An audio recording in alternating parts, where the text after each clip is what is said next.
20장입니다.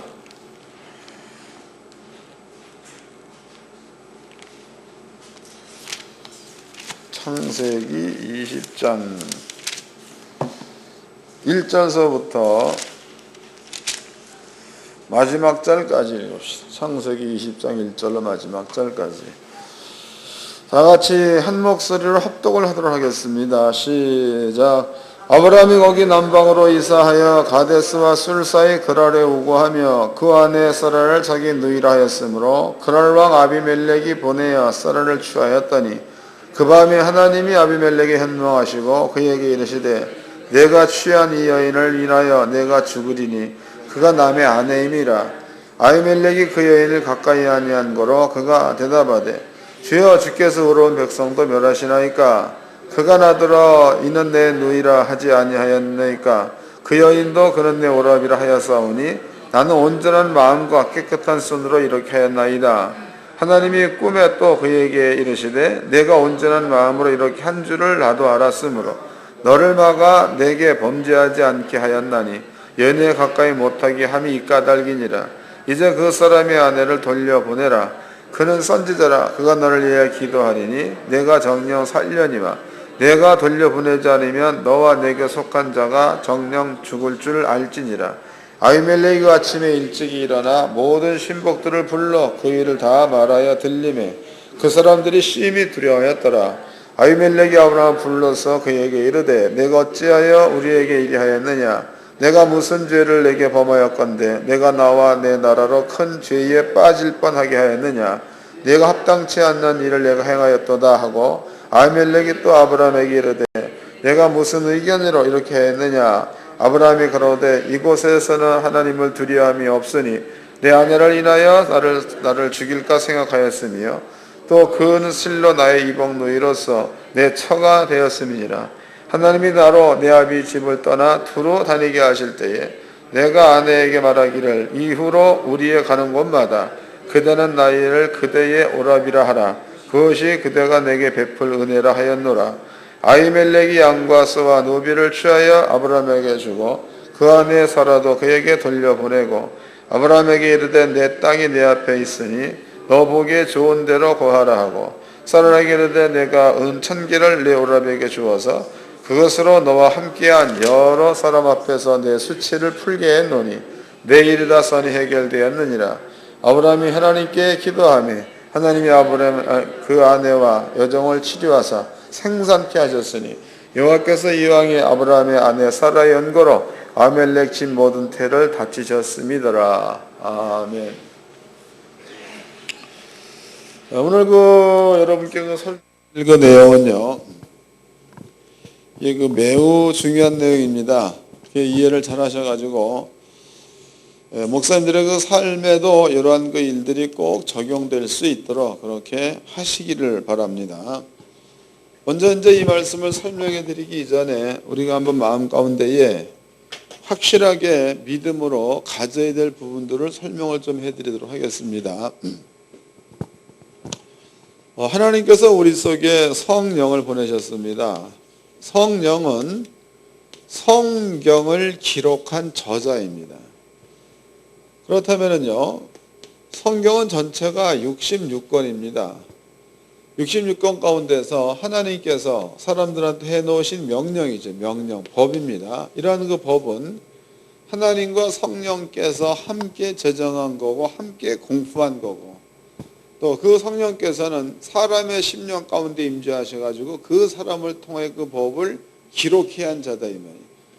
그러니까 사도 바울이 쓴 책이죠. 거기에 디모데 후서가 거기를 보게 되면 모든 성경은 성령의 감동하심으로 그랬죠. 성령의 감동하심으로 우리에게 구원의 길을 알려준 거다 이렇게 표현되어 있습니다. 그러니까 모든 성경 그러면은 이제 물론 그 사도 바울이 그 말씀을 인용할 때에는요, 구약 성경이 신약 성경이 정경화되기 이전 부분이기 때문에 여기에서 그 성경은 구약 성경 39권이 들어가겠죠. 39권. 또 27권이 정경화된 오늘날 우리에게는 66권이 이제 적용된다고 봐야 할 겁니다. 모든 성경은 성령의 감동으로 쓰여진 책이다. 그러므로 믿는 자들한테 의로 교육하기에 또 구원에 이르게 할 그러한 그 책이다라고 기록되어 있습니다. 그러므로 신약 성경 역시도 성령의 감동에 의해서 쓰여진 책이고 구약 성경 역시도 성령의 감동에 의해서 쓰여진 책이라면 말한 자는 하나님이고 그것을 기록한 자도 하나님이라는 거죠. 이해가 되시나요? 찾아보도록 하겠습니다. 창세기 19장은 접어놓으시고 디모데 전서입니다. 디모데 전서냐 후서냐.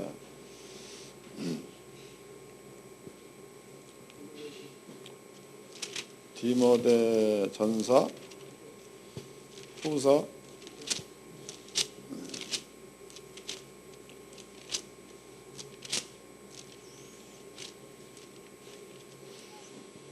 3장입니다. 디모데 후서 3장 14절서부터 읽겠습니다.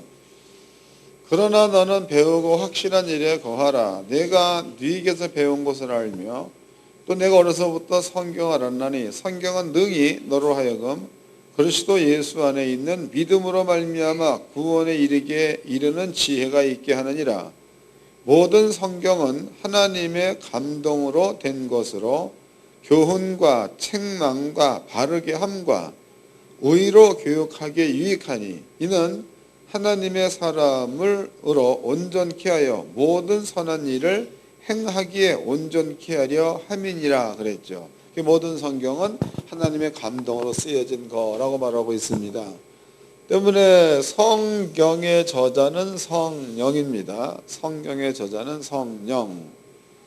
그렇다면요, 신약 시대에 와서는 성령과 우리의 혼과 하나가 돼가지고 우리는 산영혼이 된 자들이라고, 산영혼이 된 자들에게 하나님께서 해놓으신 말씀입니다. 이 말씀을 들려주게 되면 그 말씀은 기록자가 우리 영혼과 하나가 된 상태에서 하나님께서 기록해 놓으신, 감동으로 기록해 놓으신 성경 말씀을 듣게 되면 산 영혼이 들은 성경 말씀은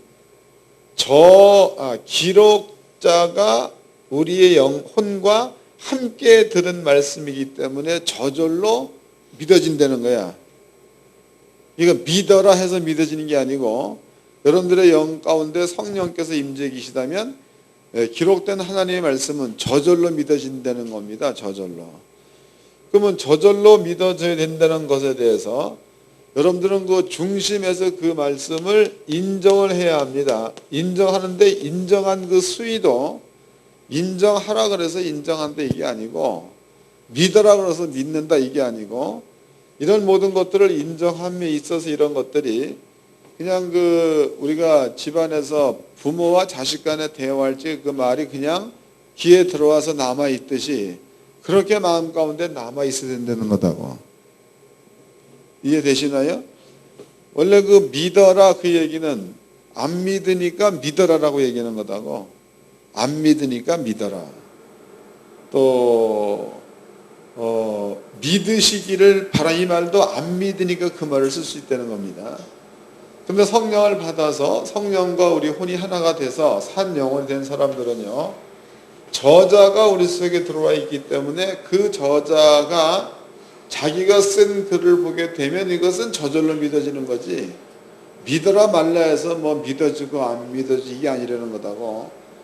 그러니까 우리의 마음 가운데는요, 성경 말씀을 들을 때 그 말씀이 저절로 마음 가운데에 남아있는 이런 그 심령 상태가 먼저 되어져야 될 줄로 믿습니다. 이것도 안 맞는 말이지. 그래도 해야지 어떻게. 그런 거다고. 그래서 마음 가운데 먼저 이런 부분들이 지금 설명해 드릴 말씀을 깨닫기 전에 이런 부분이 먼저 정리가 돼 있어요. 정리가 돼 있어져야 창세기 20장 내용이 여러분의 삶 가운데 적용이 될 줄로 믿습니다.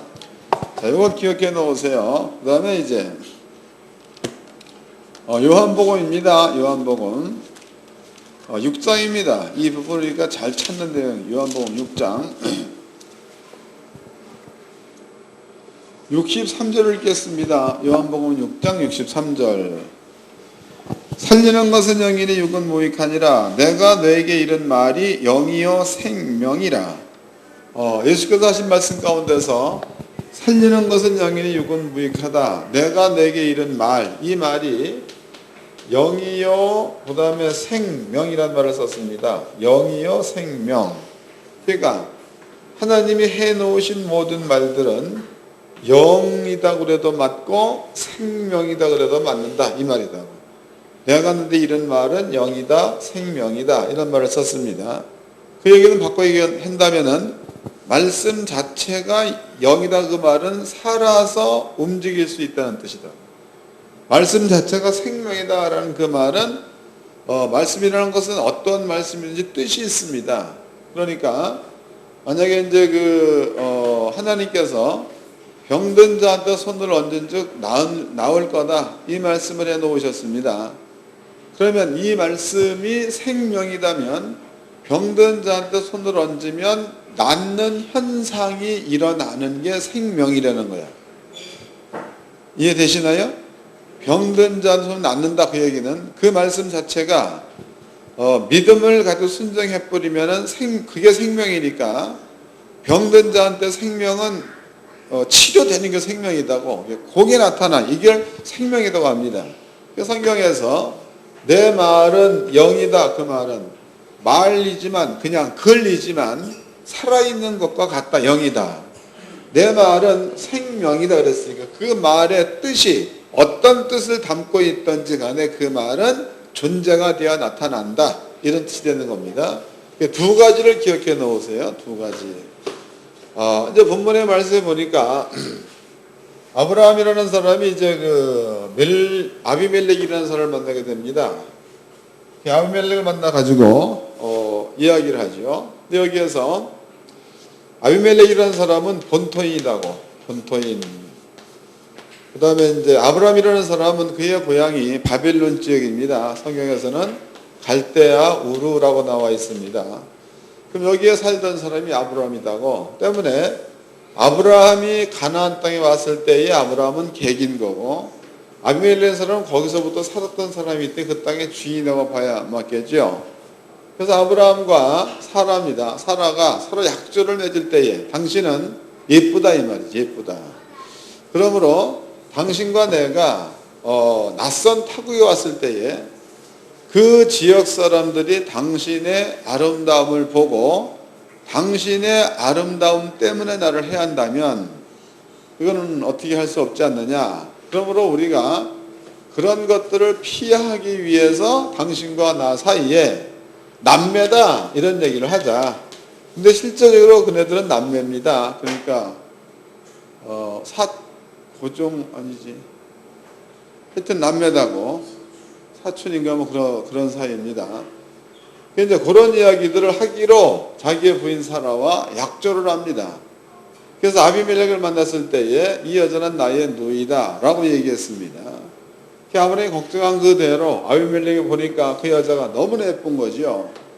그래서 아비멜렉이 아브라함의 아내 사라를 취합니다. 취해서 자기 집안에서 이제 하룻밤을 지내려는 그러한 찰나죠. 그 찰나에 하나님께서 아비멜렉의 꿈에 나타난다고 아비멜렉아 너는 그 여자를 취하여 왔다. 근데 그 여자의 남편은 선지자다. 네가 어찌하여 하나님을 두려워하지 아니하고 그 선지자의 아내를 취해서 네가 네 아내로 삼으려고 하느냐. 네가 만약에 그 여자한테 손만 대기만 하면 내가 너희 집구석을 전부 다 쓸어버리겠다 이런 얘기를 했습니다. 아비멜렉이 그 말을 듣자마자 깜짝 놀란 거죠. 그 다음날 자기가 모든 신하를 불러 모아놓고 그 꿈 얘기를 합니다. 그러니까 모든 신하가 아비멜렉의 말을 듣고 두려워 떨었다라고 나와 있다고. 자, 그러면 여기에서 한 가지를 한번 성경적인 것들을 한번 우리가 짚어보도록 합시다. 아브라함입니다. 아브라함. 이 아브라함이라는 그 사람이 창세기 12장이죠. 창세기 12장에서 하나님께로부터 사명받는다고. 너는 너의 본토 친척 아비 집을 떠나 내가 내게 지시할 땅으로 가라. 내가 너로 복의 근원이 되게 하겠다. 그 다음에 내가 너로 큰 민족을 이루게 하겠다. 그 다음에 너를 축복하는 자는 내가 축복을 주마. 너를 저주하는 자는 내가 저주를 주겠다. 이런 얘기를 했습니다. 그 다음에 이제 아브라함이 자기의 그 본토 친척 아비 집을 떠나 아브라함이 가나안 땅으로 갔다라는 그 말은요, 하나님이 해놓으신 모든 말씀을 아브라함이 그대로 받아들여서 그 말씀에 순종했다는 뜻이 되겠죠. 순종한 겁니다. 그럼 아브라함의 마음 가운데에 자기의 본향 바빌론을 떠나가지고 가나안 땅으로 갔다 했을 때에 아브라함 속에 하나님이 해놓으신 말씀이 지식화되어 있지 않다면 행동이 나올 수가 없다는 거다. 아브라함의 머리 가운데에 너는 바벨론을 떠나서 가나안 땅으로 가라. 아버지가 한 말이죠. 그 말이 아브라함 마음 가운데 없다면 가나안 땅으로 가려는 행동이 안 나온다는 거죠.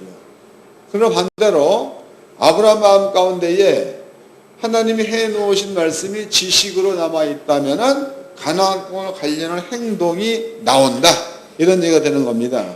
그러면 그렇게 돼가지고 가나안 땅에서 바벨론 지역에서 가나안 땅으로 옮겨온 아브라함의 10년 가운데는 하나님이 해놓으신 창세기 12장 이 말씀이 아브라함의 머리나 마음 가운데서 떠날 수가 없다는 거죠. 그러니까 믿음화되어져 있다.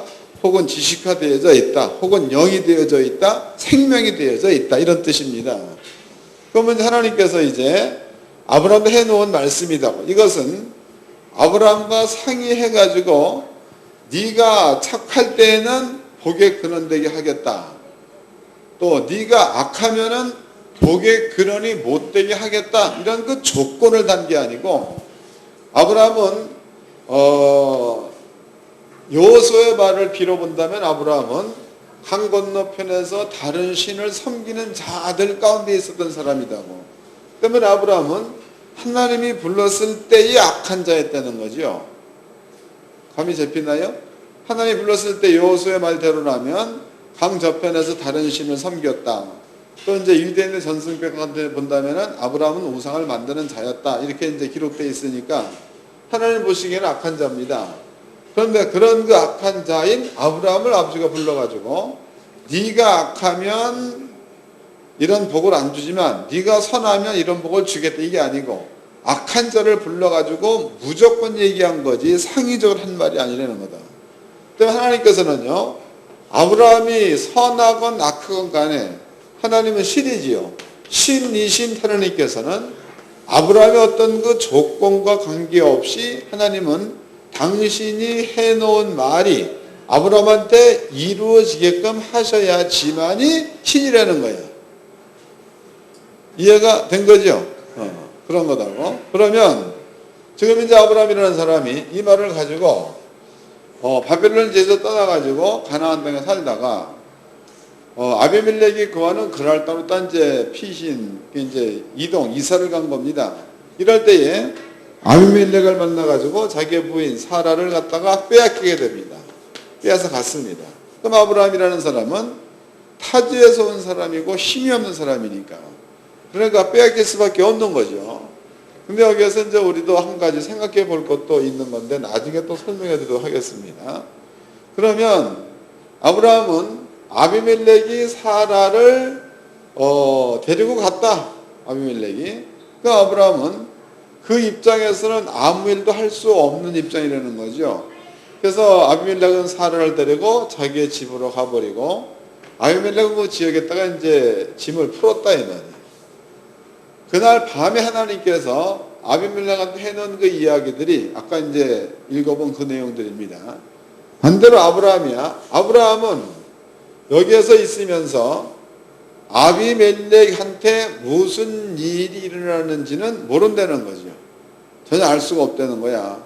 하나님께서는 아비멜렉한테 그 일을 행하고 있다는 거다고. 그러면 비록 아브라함은 마음 가운데에 사라를 빼앗겨서 답답한 마음이 있겠지만은 여기서 무슨 일이 일어날지는 전혀 모른다는 겁니다. 그러나 하나님께서는 아브라함이 알건 모르건 상관없이 하나님께서 임의대로 아브라함한테 얘기해 놓은 거니까 아브라함의 마음과 상관없이 하나님은 아브라함을 저주한 자에게 저주를 주어야 맞는 거죠. 이해가 되시는 건가요? 읽어보겠습니다. 창세기 12장입니다. 창세기 12장 1절서부터 읽겠습니다. 여호와께서 아브라함에게 이르시되 너는 너의 본토 친척 아비 집을 떠나 내가 네게 지시할 땅으로 가라. 내가 너로 큰 민족을 이루고 네게 복을 주어 내 이름을 창대케 하리니 너는 복의 근원이 될지라. 너를 축복하는 자에게는 내가 복을 내리고 너를 저주하는 자에게는 내가 저주하리니 땅의 모든 족속이 너를 인하여 복을 얻을 것이니라 하신지라 그랬다고. 그럼 여기서 이제 하나님께서 아브라함한테 이러한 말씀을 할 그때에는 아브라함은 다른 신을 섬기고 있는 자리에서 이 말을 줬다는 거다고. 자, 이제 넘어가가지고 창세기 20장을 보겠습니다. 20장 3절서부터 읽겠습니다. 그 밤에 하나님이 아비멜렉에게 현명하시고 그에게 이르시되 내가 취한 그 여인을 인하여 내가 죽으려니 그가 남의 아내임이니라. 아비멜렉이 그 여인을 가까이 아니한 거로 그가 대답하되 주여 주께서 의로운 백성도 멸하시나이까 그가 나더러 이는 내 누이라 하지 아니하였나이까. 그 여인도 그는 내 오라비라 하였사오니 나는 온전한 마음과 깨끗한 손으로 이렇게 하였나이다 그랬죠. 그러니까 지금 아브라함한테 해놓은 그 말씀을 아브라함은 비록 영적인 하나님의 세계에서 하나님이 어떠한 일을 하고 계시는지 모를지라도 하나님께서는 아브라함한테 해놓은 그 말씀을 하나님은 아비멜렉한테 그대로 시행을 하고 계신 중이라는 거다고. 감이 잡힌 거죠?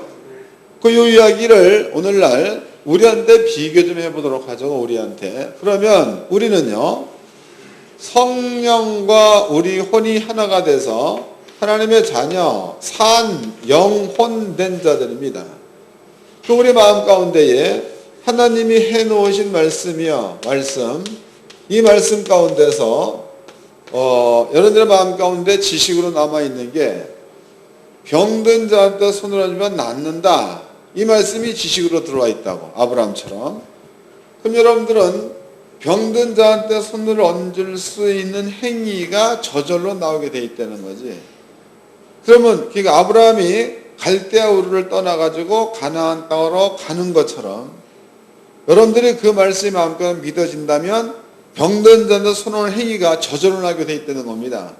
그러면 저절로 나오게 되면은 그 행위 위에 영이요 생명이 병든 자한테 손중 나리라가 영이요 생명이니까 그럼 환자에게는 그 말씀 자체가 움직이는 영으로 적용되어져야 맞는 거고 그 말씀 자체가 환자한테는 치료가 되는 것으로 나타나는 게 그것이 하나님께서 하시는 일이라는 겁니다.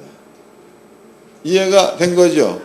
그러니까 목사님들 마음 가운데에 이런 것들이 믿음 혹은 하나님께서 주시는 지식이죠. 성령에 의해서 알고 느낀 지식화 되어져 있다면 목사님들은 하나님께서 어떻게 할 거다 안 할 거다 관계없이 그냥 가서 순종만 하기만 하면 나머지 일은 하나님이 한다는 거다고. 그러니까 나을까 안 나을까 이런 것에 대해서도 신경 쓸 이유가 없는 거죠.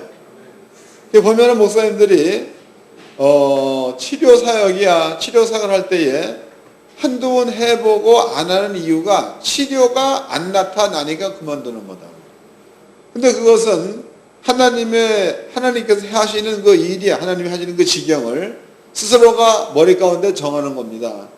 그러지 말고 이 일은 하나님이 해놓으신 말씀이기 때문에 내가 손 놓는 사람의 병을 고치고 안 고치고는 말씀과 하나님이 할 일이지 내가 할 일이 아니다라는 믿음을 가지시기 바랍니다. 그리고서는 무조건 여러분들은 병든 자가 손을 얹어가 기도해 주세요. 그러면은 그 뒤의 일들은 하나님이 해 놓으신 말씀이고 그것 때문에 예수를 채찍으로 때린 것 같다면은요, 그 말씀이 꼭 생명으로 존재로 나타나야 될 줄로 믿습니다. 이게 정석이라는 거다. 자, 두 번째입니다. 두 번째. 우리는 이제 그 창세기를 19장까지 공부했습니다. 19장까지 공부하면서 아브라함에 대해서 많은 것들을 알았습니다. 그렇다면은요, 아브라함과 아비멜렉이 만날 때에 이미 우리는 창세기 14장을 공부했습니다. 그러면 14장에서 아브라함이라는 그 사람은 집에서 훈련된 사람들 318명을 데리고 바벨론 지역에서 쳐들어온 네 나라 연합군이야. 그 사람들과 싸워가지고 대승을 거두었다고. 대승. 그래서 잡혀갔던 자기 조카 롯도 찾아오고 빼앗겼던 재산도 몽땅 찾아오는 그러한 사건들이 창세기 14장에 있었던 사건입니다. 지금 우리가 공부하고 있는 내용은 창세기 20장 내용이다. 그렇다면은요, 아브라함이 그 정도의 담력을 가지고 있다면 아비멜렉이 사라를 빼앗아 갈 때에 아브라함이 그 정도 담력을 가지고 있다면 모르긴 몰라도 조카보다 마누라가 더 중요할 거 아니야? 아닌가? 지금 시대 같으면은 마누라가 물에 빠졌다 그러면은 여보 부르면서 달 듯 말 듯 이렇게 한다며. 지금은 그런다고 치지만, 근데 아마 아브라함이라는 사람은 우리와 조금 다른 사람 같아. 그 양반은요, 모르긴 몰라도 조카보다는 자기가 그 아내 사라가 더 중요하지 않았겠는가. 뭐 지금도 여러분들이 그 결혼 생활 해보면은 소크라테스 말대로라면 비록 악처일지라도 그 아내를 사랑했다는 얘기가 있죠. 그런 것은요, 여러분들이 늙어서 마지막에 그래도 오줌똥 튀어줄 사람은 마누라는 거예요. 자식 그거 못합니다. 갖다 내다 버리지. 그만큼 부인은 중요하다는 거다고. 그런데 아브라함이라는 그 사람이 분명코 318명을 데리고 가가지고 바벨론 지역의 5나라 왕들과 싸워가지고 승리를 거둔 자 같다면은, 또 그런 불같은 성정을 가진 자라면 사랑하는 마누라를 빼앗아 갔을 때에 충분히 창세기 14장을 믿어본다면 싸울 수 있을 만한 조건이 지금 갖춰져 있는 자야. 근데 아브라함은 여기에서 자기 아내를 빼앗긴 채로 그냥 아무 말도 안 합니다. 이것도 우리가 한번 의문을 가져봐야 될 부분이다고. 의문을. 그 의문을 좀 이것을 해서 좀 해보도록. 해서. 그러면 창세기 14장에서 하나님께서 아브라함과 함께 하셔가지고 318명을 얻다가 여기서 이제 그 5나라 왕과 싸워서 승리하게 만들었다. 이 말 역시도 너를 저주하는 자는 저주를 주고 너를 축복하는 자는 축복을 주고라는 그 말이 아브라함한테 적용됐다고 봐야 맞겠죠. 그런 겁니다. 또 창세기 17장에서 아브라함아 내가 너에게 아들을 주겠다라고 말했습니다. 그런데 보니까 1년이 지난 다음에 실제적으로 자기의 부인 사라가 아기를 가졌다는 거죠. 그 다음에 또 창세기 19장입니다. 내가 소돔과 고모라 성을 멸하겠다. 그런데 너를 생각해서 네 조카 롯은 내가 구원해 주겠다. 이런 얘기를 하고 있습니다. 근데 그 말대로 소돔과 고모라 성 가운데 자기 조카 롯이 구원받았다는 겁니다. 그럼 이러한 그 20장까지 오면서 아브라함이 겪은 일들이야. 그런 일들을 통해 가지고 아브라함의 심령 상태를 본다면은 아브라함의 마음 가운데에 나를 축복하는 자를 축복을 주고 나를 저주하는 자를 저주를 준다라는 하나님의 약속의 말씀이 12장서부터 20장까지 아브라함이 오면서 아브라함 마음 가운데는 아주 확실하게 믿어졌겠죠. 믿어지면 믿어진 것만큼 평안이 오는 겁니다. 이해가 되세요? 이 확실한 지식이 있으면 있을수록 그 마음 가운데 평안이 있는 거예요. 제가 이제 얼마 전에도 나한테 누가 상담을 하러 왔어. 목사님, 이러이러한 건 때문에 내가 헤어져야 되겠는데 어떻게 했으면 좋겠습니까? 이래 물어봐. 그 얘기하기를, 이혼이라는 것은 물론 다른 사람들이 듣는 말에 따라서 판단하는 것도 좋겠지만, 가서 정확하게 변호사 사무실에 가서 거기에서 이혼할 때와 이혼 후와 이런 것들에 대한 정확한 지식을 가지고 그 지식을 바탕으로 해서 순서를 밟아라 라고 얘기했다. 그런데 이제 그러면은 그 말대로 하면은 확실한 지식을 하니까 될 거 아닙니까? 근데 사람들의 심리 가운데서 법원 가는 거를 싫어하고 또 가가지고 변호사 문 두드려서 그만하는 것을 싫어한다고. 근데 그 싫어할 문제가 아니고 거기에 따른 지식을 본인이 못 갖게 되면은 모든 재판에서 패하게 돼 있는 거다고. 괜히 내 생각만 가지고 해봤자 손해보는 일들이 많은 겁니다. 그런데 이제 친구들끼리 모여가지고 술 한잔 먹으면서 떠들 때 들은 말들은 또 잘 들어오잖아. 근데 그 말은 진실이 5%라면 95%는 전부 다 지어낸 말들이다. 법에 대해서 모두 모르면서 그냥 남한테 들은 거, 살면서 본 거, 이까지 막 떠들어 제끼는 겁니다. 그 말은 진리가 될 수 없는 겁니다. 그런데 이 미련한 사람들이 그러한 사람들의 말을 근거로 해가지고 자기의 일을 추진해 간다면 이것은 백전백패야. 이것은요. 승리할 수가 없는 겁니다. 그렇지만은 정확한 지식을 가지고 대비해 나간다면 백전백승이지. 근데 그런 얘기를 했더니 말을 안 들어. 2, 3일 지나고 난 다음에 이제야 뭔 말인지 깨달았다. 지금이 늦지 않아서 해라 했더니 가서 이제 알아보고 뭔가 대처한다고 하더라고. 그러면 성경이라는 것도 마찬가지입니다. 아브라함이라는 사람이 처음에 아버지 말을 들었을 때는 그 말에 대한 확실성이 없는 거죠. 그러나 12장서부터 20장까지 오면서 겪은 일들을 바탕으로 해가지고 보니까 하나님은 약속의 말씀대로 시행하는 사람, 시행하는 하나님, 신이라는 게 마음 가운데 판정이 돼버렸어요. 그럼 판정이 된 것 같으면 판정된 그 마음에서 다시 떠올린 하나님께서 해놓은 약속의 말씀이라면 그 말씀 속에는 이제는 확실하게 믿을 수 있는 마음이 생겨버린 거니까 마음 가운데 평강과 안식이 오게 돼 있다는 거죠. 그러니까 아브라함이 이제 12장서부터 19장까지를 겪고 난 그 다음에 20장에서 자기의 부인 사라를 아비멜렉이 잡아갔다 이 말이에요. 그 아브라함 마음 가운데는 너를 저주하는 자는 저주를 주겠다라는 말이 아브라함 가운데 믿음으로 가져 있다면은, 그러면은 자기 마누라를 데리고 간 아비멜렉한테 아브라함이 겪어온 경험대로라면 하나님이 그에게 저주를 내려야 맞는 거죠. 그리고 빼앗긴 자기 아내는 아무런 사고 없이 자기한테로 돌아와야지만이 그게 맞는 거예요. 그럼 아브라함 마음 가운데에 무려 14장서부터 19장 1일까지 하나님께서 해놓으신 약속의 말씀이 이루어지는 것으로다가 연단된 또 겪어서 얻은 지식, 이런 것들로 속에 채워져 있다면, 그러면 자기의 부인 사라가 아비멜렉한테 끌려갈지라도 마음이 괴롭겠어요? 평안하겠어요? 좀 감이 잡히나?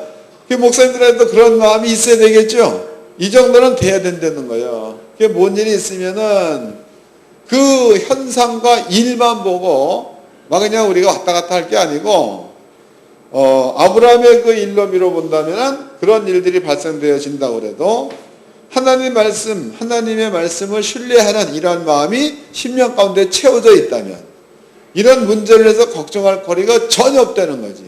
그리고 하나님께서 어떻게 이 일을 진행하시는가를 뒤에서 구경만 하면 되는 거다고. 맞는 거죠? 그 아브라함만 그러냐? 한 사람을 더 보도록 하자고. 역대하 20장입니다. 역대하 20장.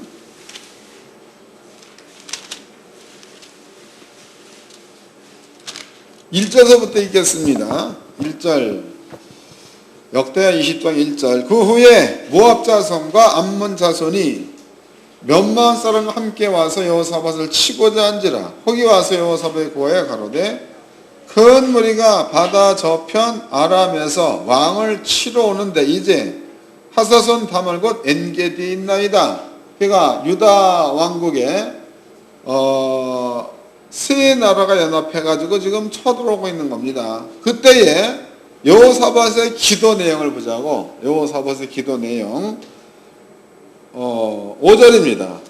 여호사밧이 여호와의 전 셋들 앞에 서서 유다와 예루살렘의 회중 가운데 서서 가로되 우리 열주 하나님 여호와여 주는 하늘에서 하나님이 아니시니까 이방 사람의 모든 나라를 다스리지 아니하시나이까 주의 손에 권세와 능력이 있사오니 능히 막을 사람이 없나이다.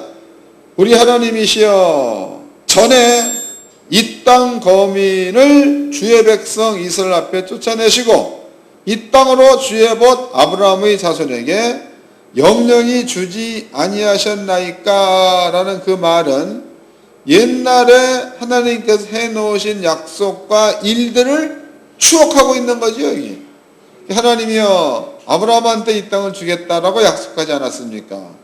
하나님이여 그 약속을 이행하기 위해서 모세 보내서 이 땅을 빼앗아서 우리로 살게 하지 아니하셨습니까? 이 말이다고. 그 다음에 이제 8절 저희가 이 땅에 거하여 주의 이름을 위하여 한 성소를 건축하고 이르기를 만일 재앙이나 난리나 견책이나 온역이나 기근이 우리에게 임하면 주의 이름이 이전에 있으니 우리가 이전 앞과 주의 앞에 서서 이 환난 가운데 주께 부르짖은즉 들으시고 구원하시리라 하였나이다. 그래서 이 말 역시도 옛날에 그렇게 했다는 거다. 그 말은 솔로몬이 성전을 지었을 때에 솔로몬이 한 말입니다. 그리고 하나님께서 그렇게 하겠다라고 인도했다 이 말이. 때문에 이것은 아버지의 뜻이 되는 거다고. 10절 옛적에 이스라엘이 애굽 땅에서 나올 때에 암몬 자손과 모압 자손과 세일산 사람을 침노하기를 주께서 용납하지 아니하시므로 이에 치우쳐 저희를 떠나고 면하지 아니하거늘 이제 저희가 우리에게 갚는 것을 보옵소서. 저희가 와서 주께서 우리에게 주신 주의 기업의 소리를 쫓아내고자 하나이다 그랬다면 그 여호사밧의 기도 내용은 현재 당한 처지만 기도한 거요? 아니면 옛날에 하나님께서 이리 약속해 놓으시고 이 땅으로 우리를 끄집어 들여놨으면 그러면은 이 땅에 계속 우리로 거하게 하라는 그것이 아버지의 뜻이 아닙니까? 그런데 모압과 암몬과 세일산 거민이 이 땅을 점령하러 왔습니다. 이런 내용이다고. 그럼 이 얘기를 아버지가 들었습니다. 그럼 아버지께서는요, 이 얘기를 들었으면은 하나님께서는 아브라함과 맺은 약속을 기억하시는 분이다고. 모세와 맺은 약속도 기억하시는 분이죠. 그분은 계속 살아계신 분이시니까. 그 다음에 또 솔로몬과 맺은 약속도 기억하신 하나님이다 이 말이에요. 그럼 그 양반이 신이 틀림이 없고 그분의 입에서 한 모든 말들을 여호사밧이 반복했을 때에 하나님께서는 그 말을 들으면 그 말이 틀린 말이 하나도 없다 이 말이에요.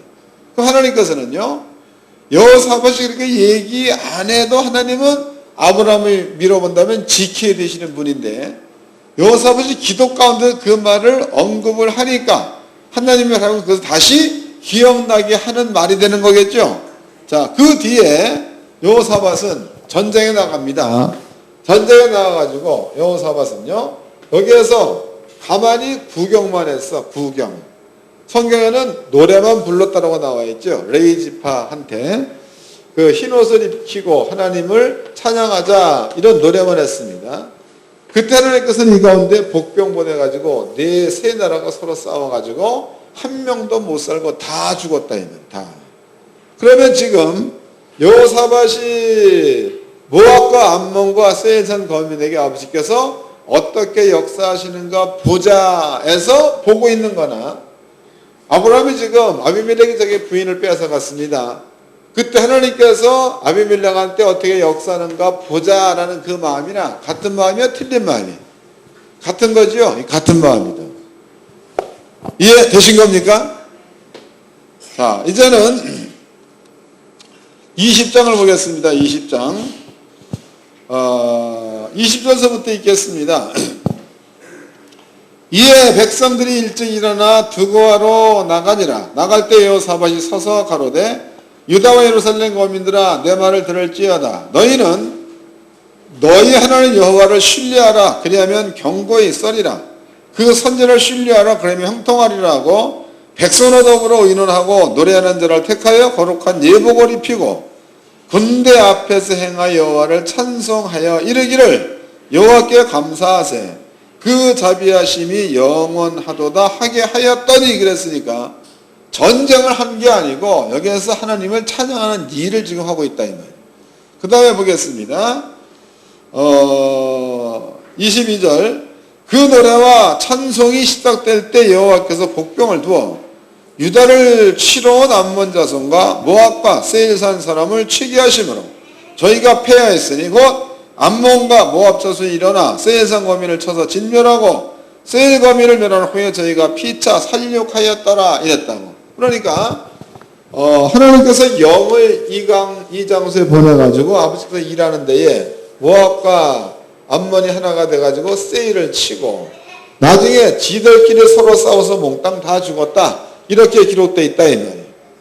그럼 이럴 때에 여호사밧과 그를 따르는 군대들은요 하나님께서 어떻게 일하시는가를 이거는 구경만 하고 있었던 거지. 구경. 그 아브라함 같은 경우에도 이미 그에게 아버지께서 창세기 12장 해놓으신 말씀을 아브라함 마음가운데 지식으로 갖고 있다면요 하나님께서 어떻게 일하시는가 보자 해서 아브라함 역시도 구경했다는 거다고. 그 마음 가운데는 두려움도 없던 얘기고 어떤 불안도 없었다는 이야기죠. 그냥 평강한 마음을 이 모든 것들을 봤다는 거다고. 자, 그렇다면 오늘날 우리한테 하나님께서는요 예수님을 통해서 하나님의 신을 보낸 거예요. 신. 우리한테 하나님의 신 그 뒤에는 하나님 자가 붙습니다. 성령 하나님. 그리고 성령 하나님께서 임하신 그 자에게 네가 하나님이 거할 수 있는 성전이다라는 말을 썼다고. 성전. 그럼 여러분들은요 하나님에 대한 크기를 우리가 한번 구약적으로 본다면은요 하나님은 천지를 창조하신 분입니다. 천지. 그러면 천지 창조 가운데서 궁창이 있으란 말, 그 말을 밀어본다면은요 지구로부터 우주끝까지는 무려 130억 광년도 넘어가는 그런 그 엄청난 공간을 갖다가 말씀 한마디로 다시는 분이다고 만들어내신 분입니다. 그러면 천지를 창조하신 그 하나님께서 우리를 성전 삼고 임마누에 우리와 함께한다 그랬단 말이에요. 함께한다. 그럼 우리들의 마음 가운데 이 사실이 그냥 인정만 되어지면 그냥 우리 속에 그냥 지식화 되어져서 아브라함 같은 혹은 여호사밧 같은 이러한 믿음으로 우리 속에 지식화 되어져 있다면요. 그럼 우리가 가는 길이야 어디를 가든지 간에 이 한마디만 믿어진다고 그래도 어딜 가든지 여러분들은 걱정거리가 요만큼도 없다는 거지.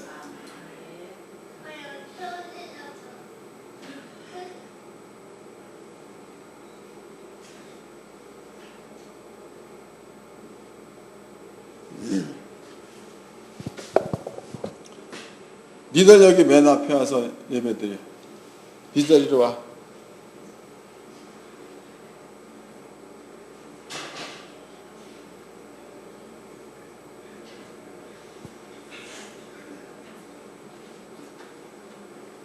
네 자리 거기야?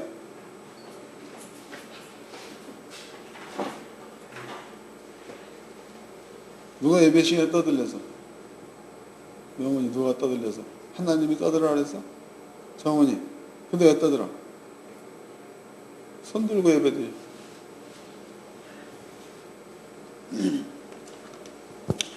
자, 신약 성경을 찾아보도록 하겠습니다.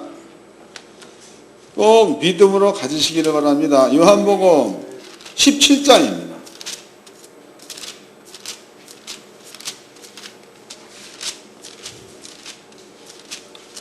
요한복음 17장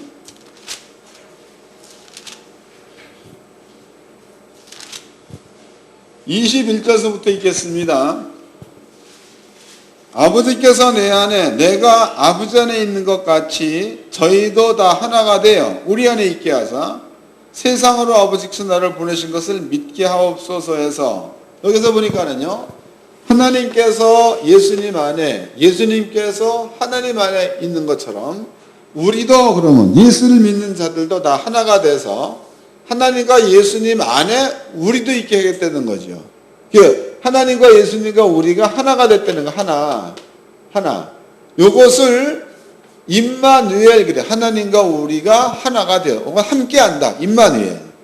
우리는 적어도 이렇게 된 사람들입니다. 그래서 성경에서는요, 이렇게 된 사람들한테는 자녀의 권세가 있다, 이랬단 말이죠. 자녀의 권세가 있다. 자, 그 다음에 또 요한복음 10장입니다. 10장.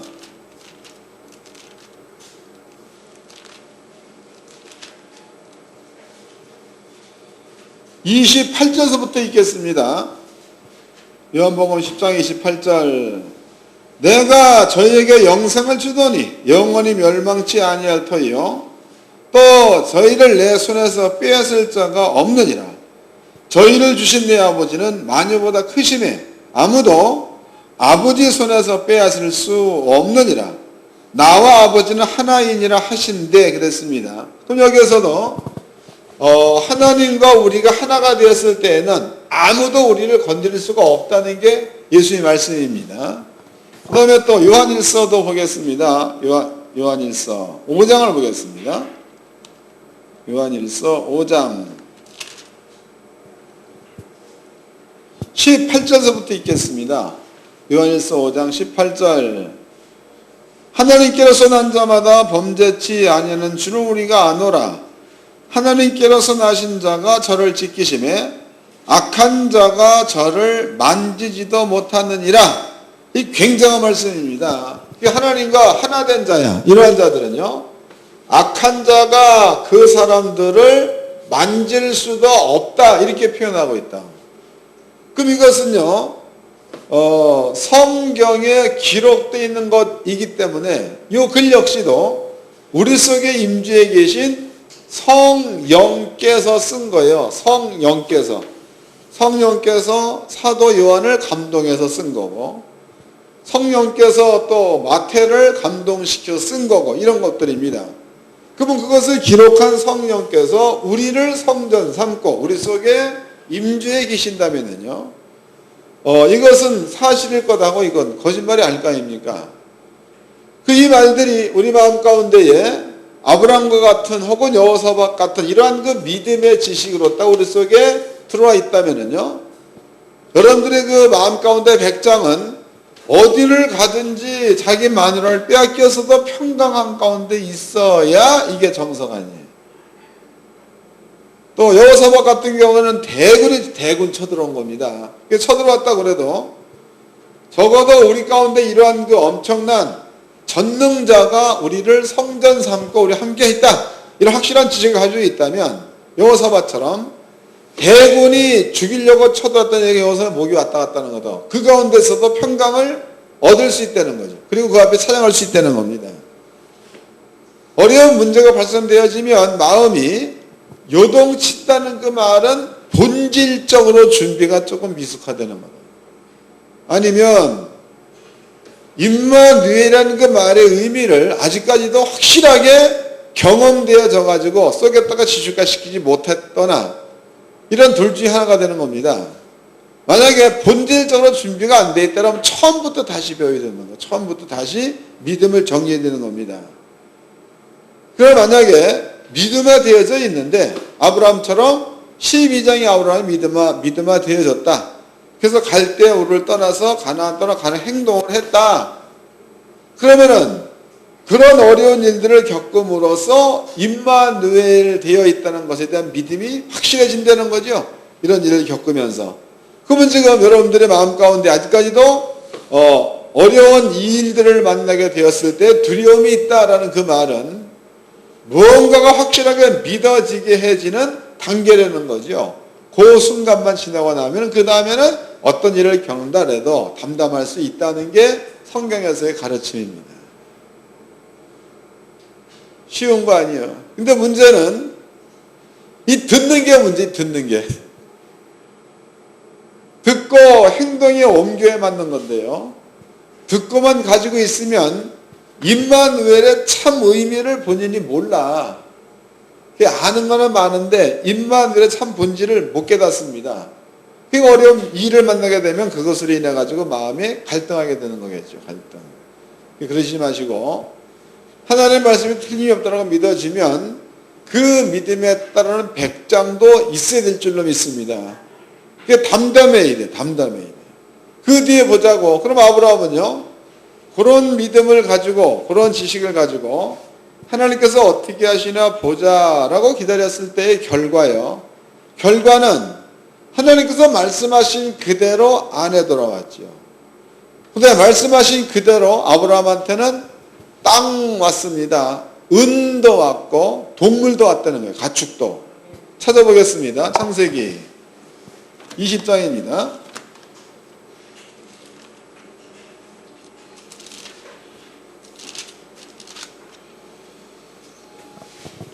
20장 13절서부터 읽겠습니다. 창세기 20장 13절. 하나님이 나로 내 아비 집을 떠나 두루 다니게 하실 때에 내가 아내에게 말하기를 이후로 우리의 가는 곳마다 그대는 나를 그대의 오라비라 하라. 이것이 그대가 내게 베풀 은혜라 하였었노라. 아비멜렉이 양과 소와 노비를 취하여 아브라함에게 주고 그 아내 사라도 그에게 돌려보내었고 해서 그 마누라만 온 게 아니고 양도 오고 소도 오고 양과 소를 7모도 보냈다는 거예요. 네? 노비도 보내고 15절 아브라함이 이르되 내 땅이 내 앞에 있으니 너 보기에 좋은 대로 거하라. 땅도 줬다는 거죠. 그러니까 가축이 거할 수 있는 땅도 주고 가축과 땅을 경작할 노비도 보내고 그 다음 16절 사무엘이 이르되 내가 은 1000개를 내 오라비에게 주어서 그것을 너와 함께한 여러 사람 앞에서 내 수치를 풀게 했노니 해서 은 1000개도 사라한테 실려서 보내버리고 또 와가지고 아브라함한테 구걸하고 있죠. 17절 아브라함이 하나님께 기도하며 하나님이 아비멜렉과 그 아내와 여종을 치료하사 생산케 하셨으니 여호와께서 이왕이 아브라함의 아내 사라의 연고로 아비멜렉 집의 모든 태를 다치셨음이더라 그랬으니까 지금 아비멜렉으로 하여금 아브라함한테 와가지고 네가 나한테 온 저주를 풀어주지 않으면 나는 저주를 받을 수밖에 없으니까 내 저주를 풀어주어라. 그래서 저주를 풀어주는 장면도 기록되어 있는 거다. 그 아브라함은 그러한 그 하나님과 함께 한다는 사실을 마음과는 믿음으로 같이 기다렸더니요. 나타나는 현상 이런 것들이 나타났다고. 그로부터 수백 년 지났습니다. 아브라함 때로부터 여호사밧 때까지는 대략 한 1000년 이상이 지나갔다고 봐야 맞겠죠. 1000년, 수백 년, 1000년 정도 지났습니다. 400년 후에 거기가 어디냐? 바로왕 앞에서 민족을 이끌고 가나안 땅에 들어갔습니다. 그 다음에 이제 그때가 1400년 경이니까 그때로부터 한 700~800년 후에 이제 여호사밧 시대에 그런 일이 발생된 거니까 아브라함으로부터 1000년 정도가 지났을 때다고. 그럼 지났을 때에 모압과 암몬과 세일산 거민이 쳐들어왔을 때에 여호사밧은 구경만 했죠. 그 아버지께서 또 천사 한 명을 보내가지고 몽땅 다 죽였습니다. 다 죽였다 이 말이에요. 그 뒤에 여호사밧의 군대가 모압과 암몬과 세일산 거민이 전쟁에 나올 때에 가지고 온 보물이야. 그 보물을 거두어 들이는 데만 3일 걸렸다는 거다. 3일. 그러니까 내용적으로 본다면 조금 어떤 상황은 다를지라도 뜻으로 본다면 같은 거죠. 아브라함한테 그 사건이 그대로 이루어진 그것이나 그로부터 1000년 정도가 지난 후에 여호사밧에게 일어났던 그 사건이나 같은 사건, 그러니까 똑같은 방법으로 아버지께서 갚아줬다는 겁니다. 그러면은 그때로부터 지금까지는 대략 또 2700년 정도 흘렀습니다. 오늘날에도 하나님은요 산자의 하나님이라면 오늘날 우리의 하나님. 그 우리 하나님이라면 우리도 아브라함과 혹은 여호사밧과 같은 생각을 가지고 있다면 여러분들도 믿음을 가지고 아버지께서 어떻게 일하시나 이런 평강가시 가운데 머물러 있다면 나머지 모든 것들 하나님께서 해 주실 줄로 믿습니다. 그렇게 돼서 넓혀지는 지경이 진짜 믿음에서 넓혀지는 지경이라고 본인이 뭐하고 해서 이게 아니고 아버지의 말씀을 믿는 믿음을 가지고 뭔가를 이뤄냈을 때에 그것이 여러분들의 영적인 열매가 되는 거예요. 영적인 지경이 되는 줄로 믿으시기를 바랍니다. 그래서 우리는 창세기 20장에는요 아주 중요하고 축복된 그런 일들이 거기에 기록되어 있습니다. 이 사건들이 꼭 주의 종들에게도 적용되기를 주의 이름으로 축원합니다. 옆 사람과 인사 좀 합시다. 주어